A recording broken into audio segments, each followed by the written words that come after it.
Know the top stories of the day. Understand the issues that matter. This is Manila Bulletin News on Web. Your quick rundown of top news in the country and around the world. Manila Bulletin, celebrating 120 years of timely stories and timeless truths. Be fully informed.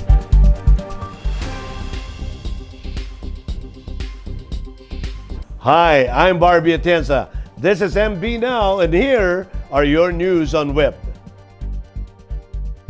As the country continues to grapple with the COVID-19 pandemic, President Duterte appealed to the public to skip their usual December get-togethers and other festivities to avoid spreading and catching the disease this Christmas season. In his public address on Monday, Duterte apologized to the people for they will not be able to spend the holiday season the way they used to. Look at it this way. All of the Christmas of your lifetime, ngayon lang naman ito isang beses hinihingi ng gobyerno para sa iyo. Ang ano dito is para sa iyo, hindi para sa gobyerno. Gobyerno is an abstract thing. It does not breathe, it has no lungs, it does not get sick. But government is a agency through which the will of the people is expressed. That is a definition of what government is. So, yung kami dito, sinusunod lang namin yung ano yung kagustuhan ng tao. Everybody wants to be healthy. Duterte said that even with the restrictions, it is still up to the people to keep themselves safe. It is only you who can really do it, but it is not a 100% guarantee that if you follow all of this, you will not get the COVID. Patsambahan lang yan. But your chances of avoiding the contamination would be greater. The odds would be in your favor. Kasi kung protektado ka and you follow the social distancing, lahat na, iyo lahat yan nasa iyo yan. Mga prevention. Nobody can do it for you. You and you alone will be responsible for your safety and health. The Department of Health has discouraged the public from being complacent this holiday season and asked them to limit celebrations to immediate family members. For MB Now, this is Argil Heducos reporting. President Duterte ordered Health Secretary Francisco Duque III to find ways to provide free COVID-19 tests to Filipinos, emphasizing how important testing is in the battle against the coronavirus disease. In his public address aired Monday night, President Duterte said he realized that testing is important in containing the spread of the disease, but the problem is it is very expensive. Duterte asked Duque to look for ways how the government can undertake the testing without the help of private laboratories. If you can give me a figure, akin pera na lang, wag na lang yung the quality what they make. I'm not concerned with that. Tingnan ko kung may pera, magbili na lang tayo in all government hospitals or in health centers, mabigay natin libre, free of charge. Target the first or second quarter if you can have a program where I can review and look for the money. According to the president, limiting the spread of the disease would mean that the government will really have to step up. However, testing 60 million Filipinos will not be an easy task. It is actually, to me, the sacred duty of government to protect its citizens. Now, in cases of pandemic, which is beyond control by anybody, that is why it is spreading in the whole world. It's not an epidemic, it's pandemic. So we can expect more because vaccinating 60 million, I said, would really be you have to walk the extra mile there. Last month, President Duterte issued an executive order directing the Departments of Health and Trade and Industry to place a price cap on COVID-19 tests. Under the joint order of the two agencies, private laboratories can only charge patients up to 5,000 pesos, but the price cap for public laboratories is 3,800 pesos. For MB Now, this is Argil Heducos reporting. The government intends to purchase rubber batons for the country's police force next year to enhance the fight against criminality. Addressing the nation over state television, President Rodrigo Duterte said he wanted to bring back the use of police batons as a way to subdue persons resisting arrest. Duterte admitted that he preferred policemen to use batons instead of guns when confronting an unruly crime suspect. The president admitted he was puzzled why the police batons were no longer used in law enforcement operations and that he recalled that he saw the multi-purpose use of batons by policemen when he was young. There used to be a baton carried by the policemen many years ago. Nakita ko yun. I was still young, but not so young, but old enough to observe the multi-purpose use of a baton. Alam mo, nagtaka talaga ako kung bakit ito tinanggal. You know, when a person resists arrest and he becomes violent, the first impulse of the police without a baton is to hold his gun. He might not draw it, but he holds his gun ready for action. Duterte also noted that the batons are considered the first line of defense of policemen to prevent the crime suspects from punching them or stealing their guns. At bakit nawala ito? Na dapat ito ang first line of defense ng police para hindi siya malapitan, pagawin yung baril o makipagsuntukan sa kanya o makipag-struggle kasi ayaw ma-aresto. The police can use a not so lethal weapon. Yung baton, rubberized yun noon, matigas, pero not enough to really break bones. In the meeting with the President, Interior and Local Government Secretary Eduardo Año raised the use of 1-meter rattan sticks by policemen to ensure people observe physical distancing. He said yantok patrollers will be deployed to check compliance with such health protocols. Meron din tayong itinatag ng mga yantok patrollers. Ito po yung mga police na merong 1-meter rattan stick. Ito ay gagamitin para panukat sa physical distancing. At kung merong mga kriminal na gagawa ng anumang kasamaan, pwede rin pong gamitin itong pang self-defense. Katulad lang naman ito nung gumagamit sila ng batuta nung araw. Opo. Gumagamit sila ng batuta nung araw, pero dahil may physical distancing, maikli lang yung batuta. Kaya dapat mayroon pong rattan stick na 1 meter para pang sukat. Recently, Joint Task Force COVID-19 SHIELD Chief Lieutenant General Cesar Binag announced plans that law enforcers would use rattan sticks to enforce the 1-meter distance rule in public. The police official said the stick could also be used against stubborn persons disobeying the health protocol.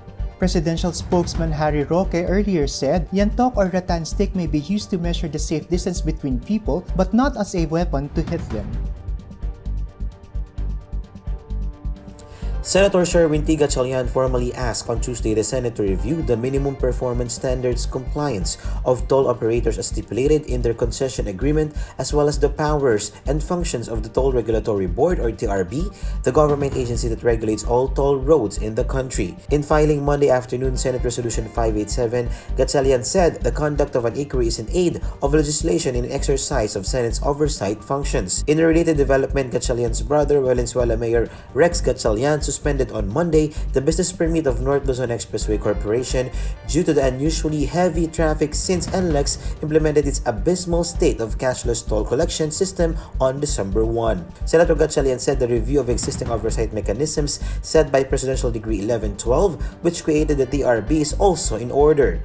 Gatchalian said the TRB should implement a toll holiday in the wake of an admission from Int'l on glitches in their system, including the malfunctioning of radio frequency identification device or RFID sensors on vehicles. Int'l Corporation Senior Vice President for Communications Junji Kimbo had earlier acknowledged the veracity of claims of motorists on defective RFID sensors and vowed to remedy the situation and improve their operators in the coming days.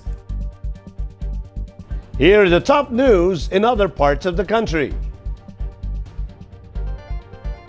Kalinga Province's Tinglayan Municipal Mayor Sacrament Gumilab has placed the entire municipality of Tinglayan under lockdown or tor-or in the local dialect from December 6 to 21 due to the spike in coronavirus disease cases. According to Gumilab, there are already 98 COVID-19 positive cases reported since November 16 and is increasing at a very fast pace. Entry and exit in Tinglayan are also not allowed except for those in transit on the national highway. Residents, on the other hand, are allowed to go out for necessities within their barangays but are only allowed outside for medical emergency reasons and if confirmed by the municipal health officer. Tinglayan is one of the most visited areas in Kalinga to meet Wang Od, the country's oldest mambabatok tattoo artist. A 17-year-old member of the New People's Army voluntarily surrendered to the field unit of the Philippine Army in Agusan del Norte. Calito was welcomed by the command group of the 29th Infantry Battalion in Del Pilar, Cabadbaran City, Agusan del Norte on Monday. He shared that while he was there, he suffered severe hunger, thirst, and longing for his family, and also stated that he was involved in several cases of harassment of troops during an operation. He was recruited by the communist terrorist group when he was 16 years old and stayed as a regular member from May 1, 2020 up to November 25, 2020. He turned 17 years old just last September. Here's a quick look on news from around the world. A former general who led U.S. troops into Baghdad in 2003 and rose to head the U.S. Central Command has been chosen by President-elect Joe Biden to be the first African-American Secretary of Defense, U.S. media reported Monday.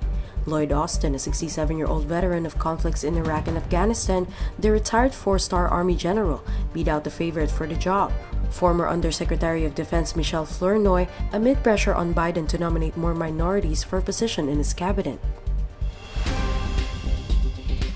Indonesia has received 1.2 million doses of COVID-19 vaccine made by China's Sinovac. The doses arrived in Jakarta late Sunday on a flight from Beijing, with another 1.8 million expected to be sent again next month. Although Chinese regulators have yet to clear any of the country's vaccines for mass distribution, they have approved some of advanced candidates for emergency use. The country is one of the Asian nations worst hit by the pandemic, with COVID-19 infections topping 575,000 and more than 17,000 deaths.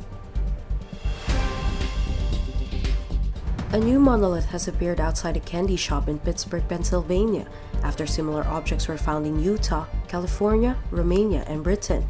The owner of the store think of a fun idea to put one in front of his store, and luckily the residents are happy with it. For some, it's a cool marketing ploy where people coming from all around just to look at it, take pictures, and go shopping. Here are your updates in entertainment.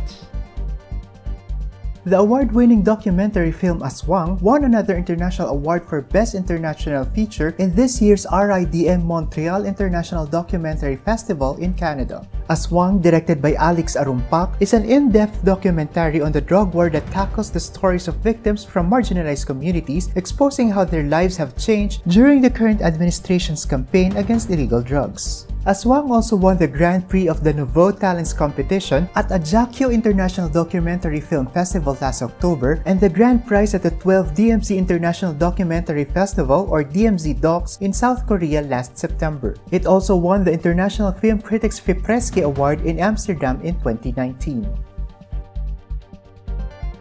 And here are the latest in the world of sports.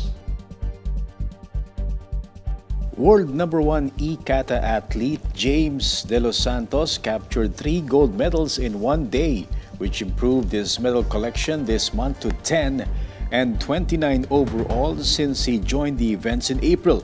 The 30-year-old De Los Santos dominated the Rome International Endas Karate Cup, captured his second in the Euro Grand Prix, then capped the day by taking a third straight mint in the e-karate games. He won against Alfredo Bustamante in the Rome International Endas Karate Cup Finals, edged Matias Moreno Domont in the second Euro Grand Prix, and downed Silvio Cerrone Biogioni in the third e-karate games. De Los Santos, a former national team member, won the e-karate games first leg in August and the second leg in October, while the victory in the first Euro Grand Prix came in November. During the weekend, De Los Santos won the third leg of the 2020 Venice Cup. So far, he has won 10 tournaments this month, which include the 4th Katana Intercontinental League, the Golden League, the Athletes E-Tournament Cash Award 2, the Knox Dojo Markham City Open, and the Okinawa World Series 2. For MB Now, this is Dennis Principe reporting. And those are the news on Web today, December 8, 2020. It's 17 days before Christmas. For more news and details, get your copy of Manila Bulletin newspaper tomorrow or log on to www.mb.com.ph. Or you may also subscribe to our newsletter through the link on this video's caption to have the day's latest news delivered to your inbox. I am Barbie Atienza for Manila Bulletin, celebrating 120 years of timely stories and timeless truths. Join us again tomorrow. This has been MB Now. Be fully informed.